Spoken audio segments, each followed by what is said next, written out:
महिला माझ्या माता भगिनींनी जायचं आहे आणि महापालिकेच्या अधिकाऱ्यांना पुन्हा एकदा सांगतो का डम्पिंग ग्राउंड बंद होत नाही, माझ्या घराजवळचा रस्ता चालू होत नाही, गोडपाणी कलंबोली सगळ्या शहरांना पाणी पुरवठा होत नाही, रस्ते चकाचक होत नाही, तोपर्यंत हे आंदोलन थांबणार नाही। आज बाहेरून चाललोय, आज यायला लावू नका, आज आले तर आम्ही आज आणि तुम्ही बाहेर ही परिस्थिती करायला लावू नका। अशीने याचा निषेध या महिला भगिनी बोलते। आमच्या निवेदनामध्ये हे गावोगावचे 200 कॉन्ट्रॅक्टर आहेत, भूमिपुत्र प्रकल्पग्रस्त, ह्या सगळ्यांची कामं बंद करून मोठी मोठी कामं हे TIPL आणि जे म्हात्रे साहेब यांच्या कंपनीला दिलेली आहेत, तर गावातला कॉन्ट्रॅक्टर जागवायचा असेल तर पूर्वीची जुनी हेतूची पद्धत पुन्हा ती चालू करावी आणि तर त्याच्यासाठी वेगळं आंदोलन आपल्या महापालिकेसमोर आम्हाला आणावं लागेल याची आपण नोंद घ्या। पाणी द्या, पाणी द्या, पाणी द्या, पाणी द्या, पाणी द्या, पाणी द्या। अरे आमच्या मागण्या पूर्ण करा, अरे आमच्या मागण्या पूर्ण करा, नाहीतर खुर्च्या खाली करा, अरे आमच्या मागण्या पूर्ण करा, नाहीतर खुर्च्या खाली करा। अरे नाही द्या, नाही द्या, अरे नाही द्या, नाही द्या, सर्वांना लाईट द्या। छत्रपती शिवाजी महाराज की जय। डॉक्टर बाबासाहेब आंबेडकरांचा दिवा पाटील साहेबांचा। अरे हे फक्त माठ फोडून नाही, तुम्हाला फोडायला येतोय पुढच्या आंदोलनात। पत्रकार आता सैटेलाइट सिटी में हमारे शहर का नाम दिया सैटेलाइट सिटी, लेकिन आपको मालूम है क्या 5,000 करोड़ रुपए का बजट है, भ्रष्टाचार इस लेवल पे है। आप समझ लीजिए कि कोई भी टेंडर उनके बगैर, मैं तो 5-10 करोड़ रुपए की बात नहीं कर रहा हूँ, 5-10 लाख रुपए के भी कोई टेंडर रहेंगे ना, उनके पीछे बगैर उनके जाते नहीं है। मांगेंगे पानी के लिए, हम मालूम नहीं कितने सालों से लड़ रहे हैं, रोड का इंफ्रास्ट्रक्चर देख लो, खड्डे। अब ये कोई ब्रिज चालू हुई थी, अगर आपने देखा होगा 27 खारघर से तलोजा जाने के लिए 2 दिन में बंद। पनवेल शहरातील जनता ह्या पनवेल महापालिकेच्या सत्ताला त्रासलेली, अक्षरशः त्रासलेली आहे। इथला पाणी प्रश्न आहे, पाणी प्रश्नाबद्दल सत्ताधाऱ्यांना काही पडली नाही। तुम्ही महासभेत बघता, अक्षरशः 3 महासभेत आम्ही प्रश्न विचारतो, दर सभेला महापौर या ठिकाणी 5 दिवसात आम्ही पाणी प्रश्नाची पाणी परिषद बोलू म्हणून सांगता, पण दर सभेला तीच परिस्थिती, दर सभेला आश्वासन मिळतो। आणि महत्त्वाचं तुम्ही बघितलं असेल की ह्या सभेला अंदाजे 1300 कोटीची योजना या ठिकाणी पटलावर ठेवली होती, परंतु सत्ताधाऱ्यांनी ती थांबवलेली आहे।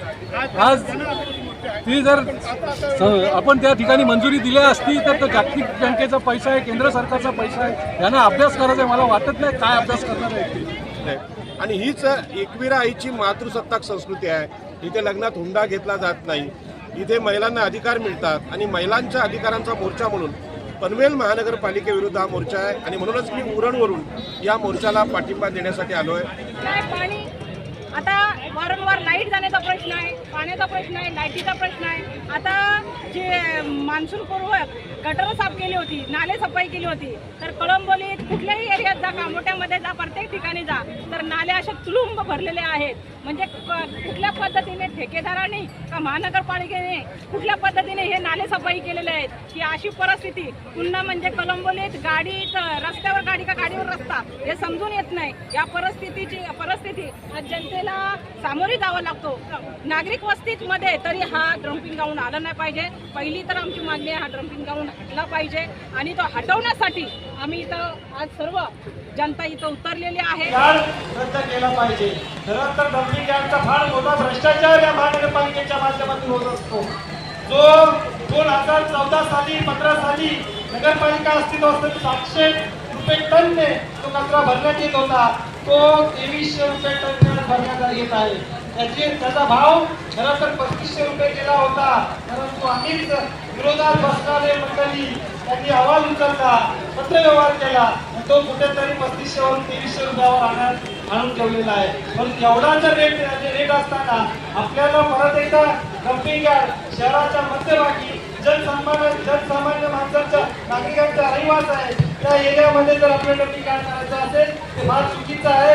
आज कचरा सेग्रिगेशनचा जो विषय आहे, कचऱ्याचे 3 पट भाव वाढवून दिला आणि मर्जीतला कॉन्ट्रॅक्टर ज्याची निविदा कमी असताना त्यांना देऊच शकले नाही आणि अधिकवाल्याला निविदा देतात. म्हणजे हा तालिबानी पद्धतीचं काम चालू आहे असं मला वाटतं. म्हणजे मनमानी कारभार.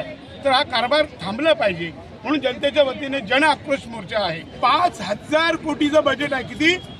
पनवेल महानगरपालिकेचा 5,000 कोटीचा बजेट. 5,000 कोटी कशाला म्हणतात?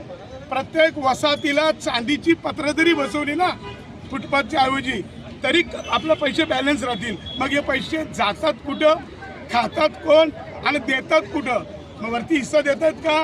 विधायकांना हिस्सा देतात का? खासदारांना देतात का? आमदारांना देतात की नगरसेवकांना देतात? हे म्हटलेली आहे की जगदीश तुझी जर यावेळी मागणं पूर्ण केलं नाही तर मी यांच्यावर कोपील आणि जेवढं खाल्लं यांची पोटातून आपल्याला बाहेर काढील अशी माझ्या एकवीर आईने कालच मला सांगितलं. मला दृष्टांत झालेला आहे की भ्रष्टाचाराच्या विरुद्ध तुम्ही लढा. तुम्ही लढल्याशिवाय पर्याय नाही तर लढणारे गप्प झाले. आता जगदीश तूच उठ आणि नगरपालिकेच्या विरोधात सूट. लाखो आणि करोडो रुपयांचा सुगाडा जो मालमत्ता काय धागा काय त्यांचा पैशाचा यांनी इथं वाटोळं लावलेलं आहे.